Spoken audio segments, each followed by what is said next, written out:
Hey there, boys and girls. Meteorologist Steve Caparotta here, back once again for Cap's Corner Summer Camp. Can you believe it? We're almost to the end. That means the end of the summer, not too far away. It's episode 7 now today, and we're going to talk all about tornadoes. I'm going to show you how tornadoes form. I'm going to show you a little experiment you can do at home with mom and dad. Show you a couple of videos of some tornadoes that have hit South Louisiana and how we can detect tornadoes on radar. So let's get into it. Let's start out with something simple. Now, if you're with me at the beginning of the summer, you might remember this slide from our introduction to weather lesson that we had, but let's talk about very simply, what is a tornado? Well, a tornado is air that's spinning rapidly or quickly and touching the ground. That's a key point. This funnel that you see has to be in contact with both the cloud and the ground to actually be a tornado. If it's not all the way down to the ground, we call it a funnel cloud. And I'll show you that again in a moment. Tornadoes can be really big. Sometimes they can be pretty small. The biggest tornadoes, about 2 miles or so wide, but sometimes they can be a good bit smaller than that, and they come in all sorts of sizes and shapes. Tornadoes are always a little bit different each time you get one developing. So let's talk about now how a tornado actually develops. I'm going to start out now. We're talking about what's happening down here at the ground where we live, and you can see the winds. Let's pretend the winds on this given day are blowing out of the southeast. Well, in order to get a tornado to develop, we need some wind shear. Do you remember wind shear in our hurricane lesson? Wind shear is bad for hurricanes, but tornadoes to develop, you actually need some wind shear in the atmosphere. So what typically happens is down here at ground level, we've got the wind blowing, maybe not all that strong, but as you go higher up in the atmosphere, up at cloud level, the winds might be blowing much stronger. And what does that do? If the winds are blowing stronger higher up than they are at ground level, then we start getting this tumbling motion, okay? You start getting this rotating column of air, but it's kind of rotating horizontally at this point in time. So what happens next to actually get the process started for a tornado to develop? Well, if we get a thunderstorm developing, we then get what we call an updraft. That's air that's rising up into the base of that storm, rising up into the sky. And so what that does is it takes this existing rotating column of air near the ground, and it starts to lift it up towards the base of the cloud. And as it's lifting it up, starts to tilt it. And then all of a sudden, that rotation that was like this may now start to be more like this, becoming vertical. Now, the beginning stages of tornado development involve what we call a wall cloud. So a wall cloud is a lowering of the thunderstorm base, a rotating lowered base of a thunderstorm. That's the beginning. But as that rotation continues to lower down from the cloud, that's when we actually get our tornado, once it comes in contact with the ground. Again, if you've got a funnel, but it's not in contact with the ground, it's called a funnel cloud. But once it comes in contact with the ground, it's actually called a tornado.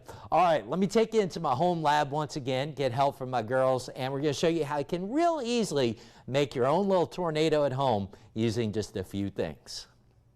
All right, boys and girls, we're in the home lab now. So the experiments we've done so far this summer, you guys have learned a little bit through the experiments. This one's going to be a little more for fun. So what we're going to do is make a tornado in a bottle. I've got 3 assistants with me today. First off is... Hi, I'm Liliana. This is... Hi, I'm Charlotte Kate. And you are... Hi, I'm Clara. So you guys probably recognize Eliana and Clara. Charlotte Kate's here, good friend from a couple houses down. Let's get ready to move away, so we're going to miss her. So we brought her in to help us out today. So to make a tornado in a bottle, moms and dads, what we need is a couple of 2-liter bottles are best. You can try this with like 20-ounce water bottles too, but I think it works a little better with the 2 liters. Empty them out. We're going to fill them up with water anywhere like halfway to about 2/3. Play around with that a little bit. And then I got off of Amazon some of these things. It was an 8-pack for like $5 or $6. But we're going to attach those to the bottle. So girls, let's go ahead and start attaching them to the bottle. So the first thing we're going to do is we're going to screw these little tornado tubes, as they're called. We're going to screw them onto the bottle that, wait, Clara, let's screw it onto the bottle that has the water in it. Let's screw it onto this one. So we're going to screw it onto the bottle that has water first. So I'm going to check Eliana's while Clara does hers. All right, feels good and tight. I'm going to check Charlotte Kate's. Hers feels good. All right, now let's see Clara. Let me check yours. Okay, feels good. So the next thing we're going to do is we're going to take our empty bottle and we're going to screw it into the other end of the tube. So you guys go ahead and do that, and then I'm going to go ahead and check them again. And while you do that, I'll set these down. So remember, as I told the girls, good old lesson that maybe some of the dads have taught their kids, or even the moms, righty-tighty, lefty-loosey as we do this, right? So we're doing righty-tighty on these. All right, let me check them before we get started. So Eliana's feels pretty good. Charlotte Kate's feels good. Clara, you did good. Now, Mom and Dad, I'm going to tell you, and if you read the reviews on these things, a lot of them do still leak a little bit, so understand this could get a little bit messy. So wherever you do it, just be ready. We put a little food coloring in ours for fun. You don't have to, but we're going to give it a try. So Eliana, let's try yours first. So now we're going to flip the bottles over, and we're going to give them a good shake. And we're going to see. We've kind of had mixed results. Let's see. Looks like Eliana's got it going. Let's see if it gets going. Let's do it again. You hold the bottom. And we're going to try to get this in a good circle. There we go. Hold that on. The top I feel is loose. But you see the tornado coming? There we go. Good job, Eliana. All right, Charlotte Kate, your turn now. Flip it over. Give it a good swirl around, and let's see what happens. Looks like it's coming. You guys see the tornado in there? Pretty cool, right? So again, you can play around with the amount of water, but pretty cool to see how that happens. And then finally, let's see, Clara, might have to help you a little bit, huh? All right, let's shake it together. Let's see if we got enough. Maybe a little more? Hold on, let Daddy help you. All right, let's see if that's enough. I think it's coming, Oh, maybe a little more. Let's give it some good shakes. That should be enough. And now Clara's got her red tornado. All right, so did you guys see how that all worked? So again, this wasn't so much about learning as it is a way to have a little bit of fun with just a few things at the house. Again, you can find these little tornado tubes online. Now, some people, you can actually try taping the bottles together. If you don't want to buy the tornado tubes, just understand, they can get a little bit messier, but it might still work that way also. You can get a washer to try stick that in a bottle. That might help. But there you go. That's how you can make a tornado at her home. So what do you girls say? Thanks for watching. Bye. So hopefully you boys and girls get the chance to try that out. Pretty easy to make your own little tornado at home and see how that works. And it's a safe one, right? One we don't have to worry about.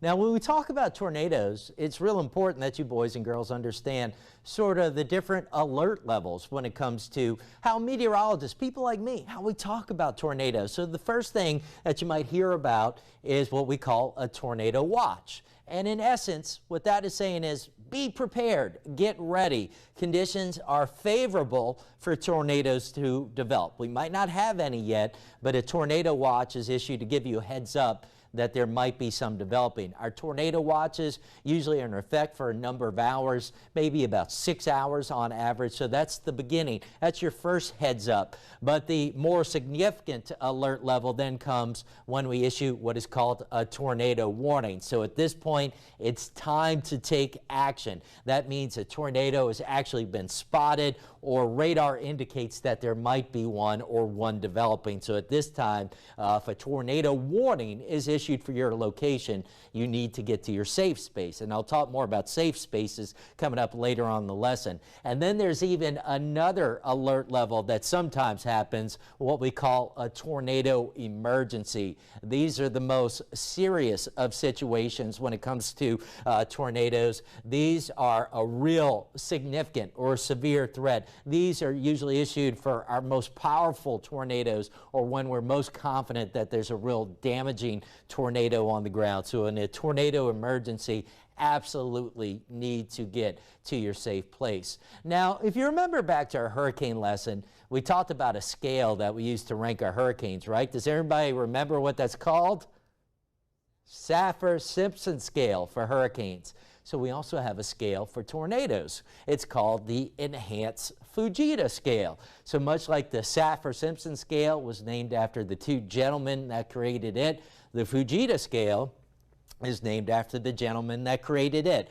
Dr. Ted Fujita, real famous tornado researcher, came up with the scale back in the 1970s. And here's what it represents. It goes from 0 to 5, EF0 to EF5. So EF stands for Enhanced Fujita. So an EF0 tornado has winds anywhere from 65 to 85 miles per hour. And then you can see as we go on down the line, the winds gradually increase. But look, when we get down to an EF5, we're talking about winds that are greater than, stronger than 200 miles per hour. Some tornadoes, it's believed, have winds that top 300 miles per hour. So remember, hurricanes, the strongest hurricanes we know about on the planet, probably have winds that top out maybe around 200 miles per hour.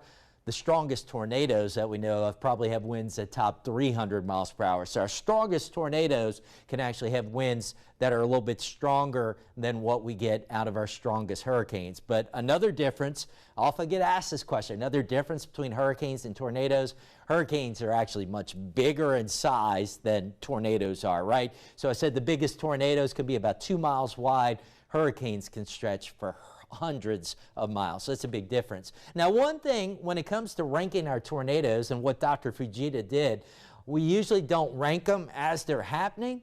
It actually requires going to survey or going to look at the damage after the fact and figure out how strong the winds were to produce the sort of damage that they did. All right, this is a little bit of a review from our radar lesson, but one of the things we look for when trying to find that a tornado might be occurring using radar is this, what we call a hook echo. So you see how it kind of has a hook shape to it? This was a tornado that touched down in Livingston Parish in February 2017 around Killeen and Springfield. So a hook echo can be indicative or a sign of a tornado. Doesn't mean there's always one.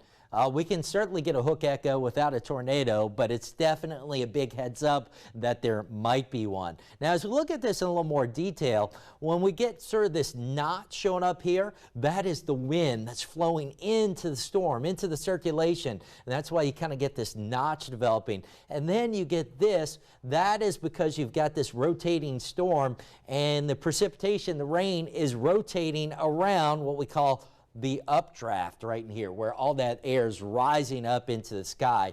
On the backside, now we get into kind of the dirty details here, but meteorologists call this the rear flank downdraft. Boy, what is that, right? Well, on the backside of the storm, you get a big rush of air coming down to the ground, and then it flows out in this direction. That actually helps to kind of enhance the circulation. So as you look at a hook echo like this, where's the most likely location for the tornado?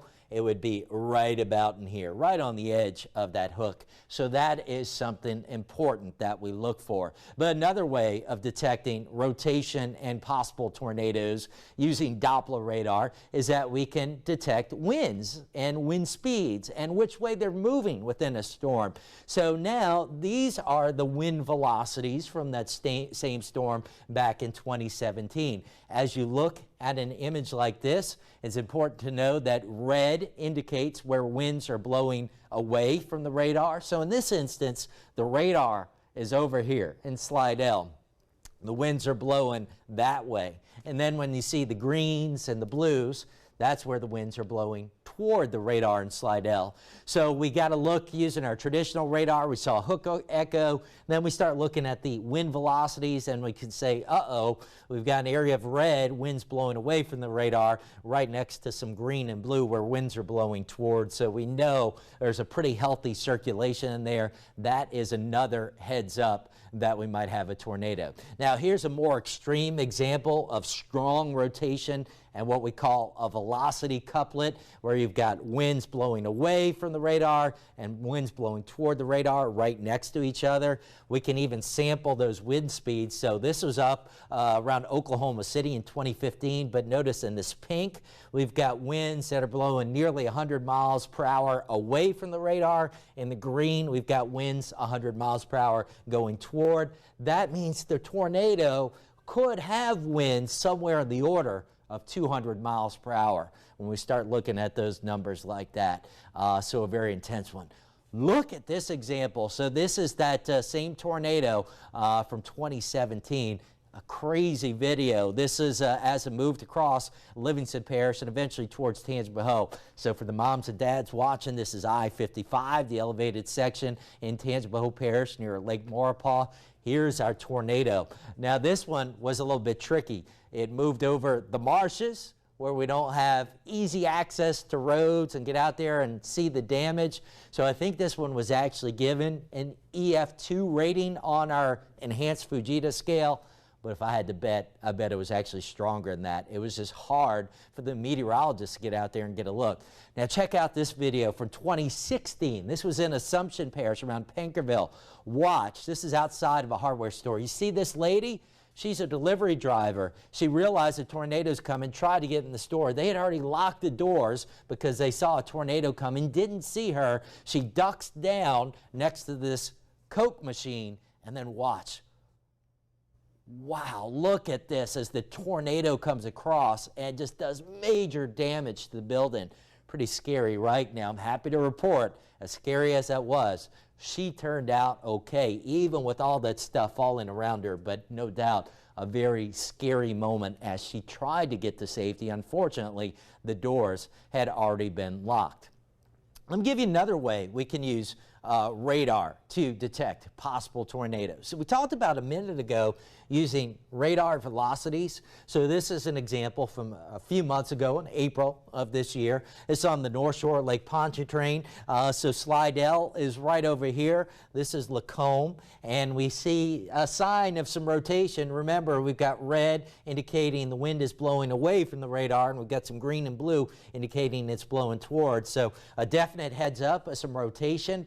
But there's another product we can look at on radar that's called the correlation coefficient. Don't worry too much about that phrase, and this is kind of a crazy looking map, right? Well, meteorologists were actually trained to make sense of it. So if we're looking at this and everything we see on here is kind of colored in the shade of red, what that is telling us is that the radar is detecting everything up in the cloud is basically the same size and the same shape. And if we see everything the same size and shape, then we know it's probably just raindrops. Raindrops are usually pretty uniform in size and shape.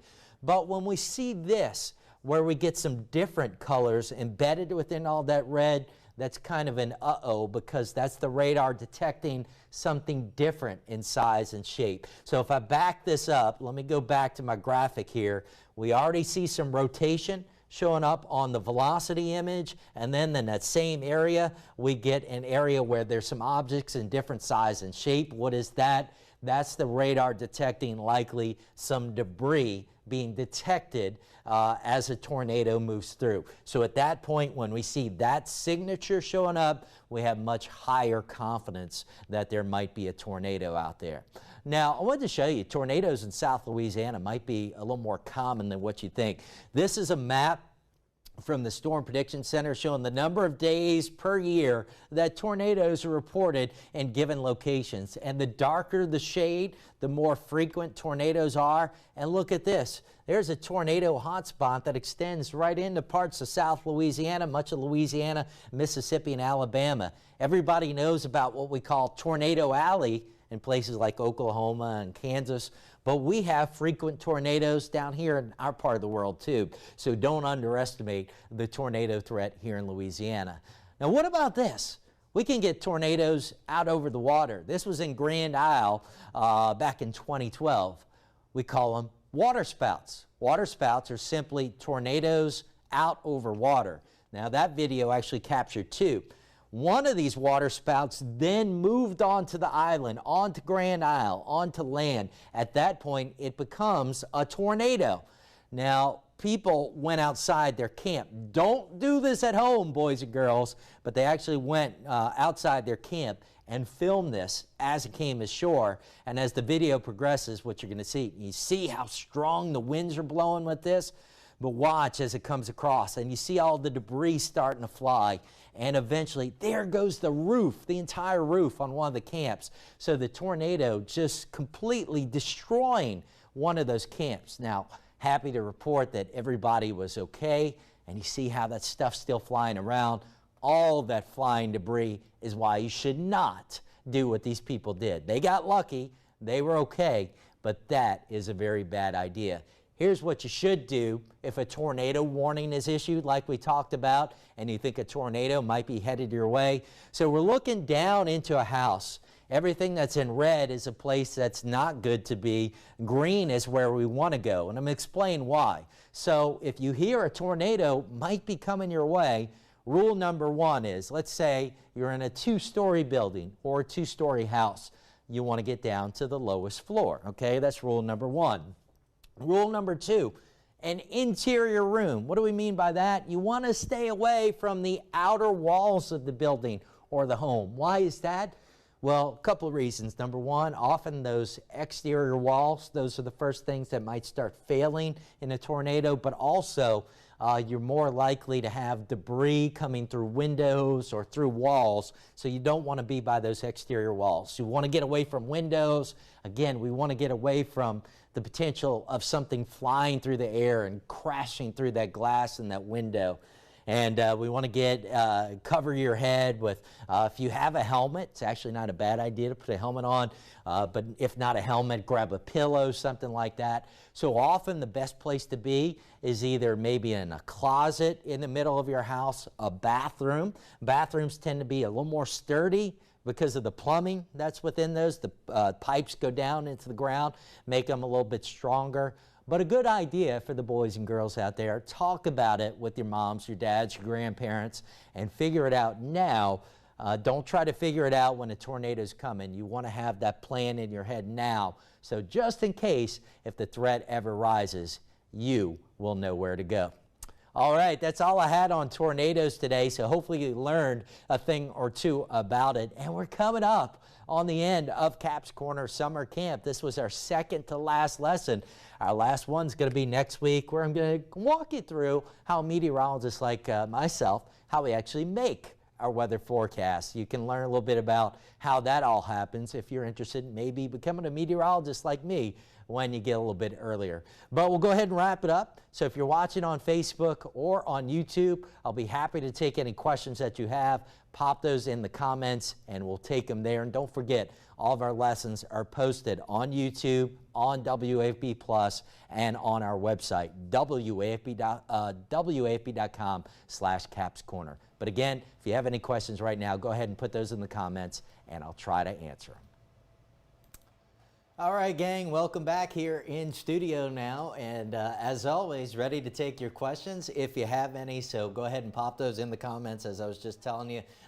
If you're on Facebook, on YouTube, anything you might have, we'll go ahead and answer it. But kind of hard to believe, almost at the end of the summer with our lesson, so just one more to go next week. So I'm going to take a peek over here now at my monitor and see if we've got any questions rolling in. I see a number of you watching over here. Violet, Debbie, good morning. Glenn, Crystal, Cheryl, Karen, another Karen, Barbara, Lavette, Sarah, Shane. We've got a bunch of you, Catherine, Susie, Rosalind, Princess, all watching this morning, so thank you guys for watching. And I know some of the adults have mentioned you're learning a thing or two along the way, which is great. As I said at the beginning, this is for kids of all ages, so hopefully it's helped out. But now's the time for questions if you've got any. So give me a second while I hop around here on a few of our platforms just to see if we got anything. Derek's always got something good. Do you have any WAFB shirts? You got to go higher up the food chain here at WAFB to ask for a shirt. Or you got to work here like 18 years like I have to get a shirt. Let's see if we got anything over here on YouTube. Not seeing anything roll in right now, which is good.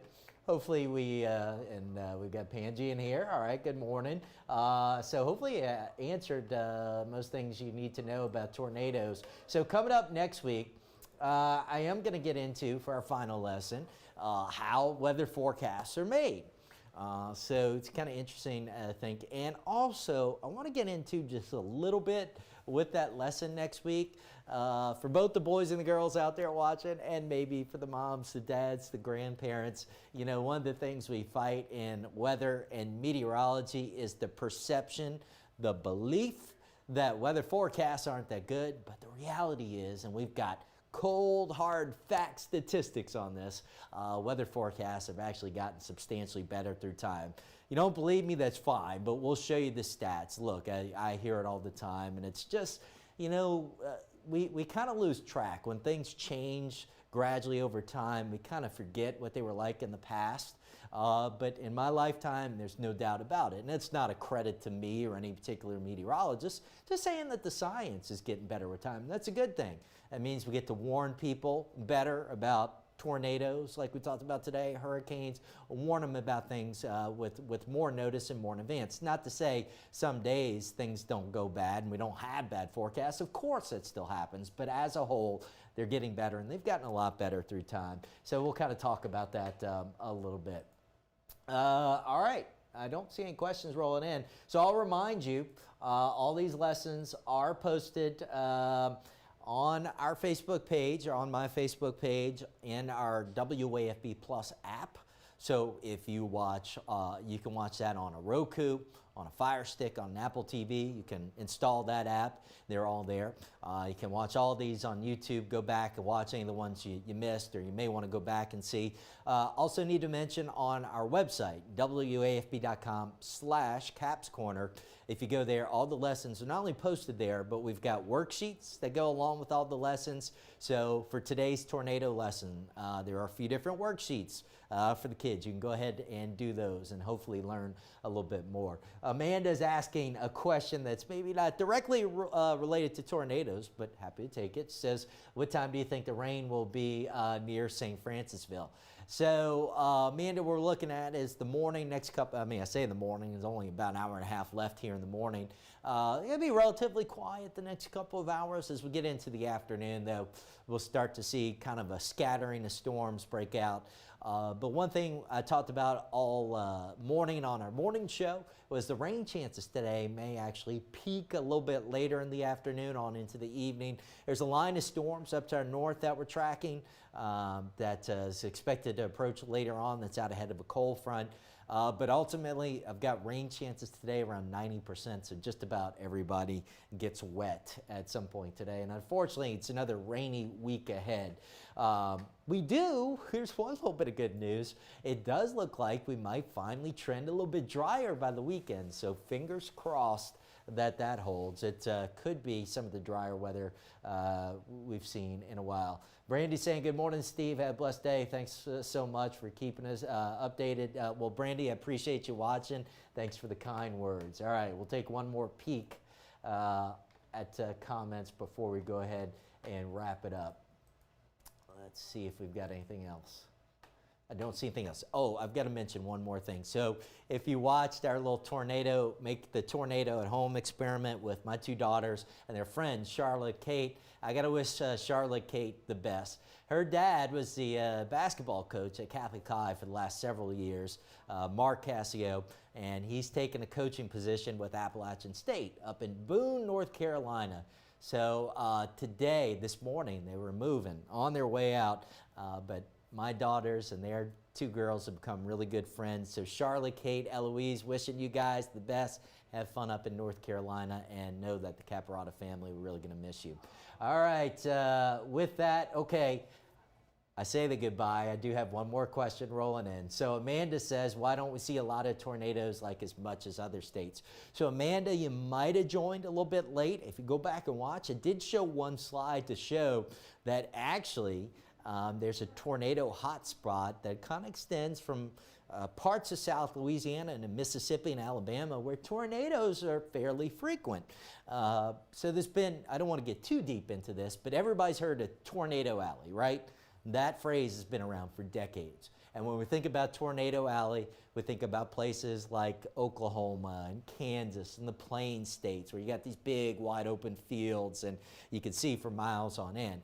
Well, one thing that there's been a recognition of more in the last 10, 15 years or so is that tornadoes are probably just as frequent, if not even a little bit more frequent, in the southern states like parts of Louisiana, Mississippi, and Alabama. There was actually a research paper a number of years back that kind of coined the phrase Dixie Alley to talk about this other big tornado hotspot. Now, where we are in South Louisiana, we tend to teeter on the edge. We end up being fortunate a little bit in terms of we don't get too many of the stronger tornadoes, and that's where those are probably a little more common, not only in Tornado Alley, but as you go into North Louisiana and Central and North Mississippi and Central and North Alabama. The strong tornadoes are a little more frequent a little bit north of us, but we certainly get a good number of tornadoes down here in South Louisiana, but most of them are on the weaker side. However, as you saw in a couple of those videos, we had a couple of big tornado outbreaks back-to-back Februarys, 2016, 2017. I'm sure a lot of you remember those, and we had some EF3 tornadoes in the mix, some EF2s. We definitely had some significant ones. All right, let's see. All right, Sharita says hi. Hi, Sharita. All right, one last check. Looks like that's it for the questions. So again, thank you everybody for joining. One more lesson coming up next Monday morning, 10 o'clock. I'll talk about how weather forecasts are made and maybe a little bit of about how they've gotten better with time. With that, we'll go ahead and wrap it up and hope to see you next week.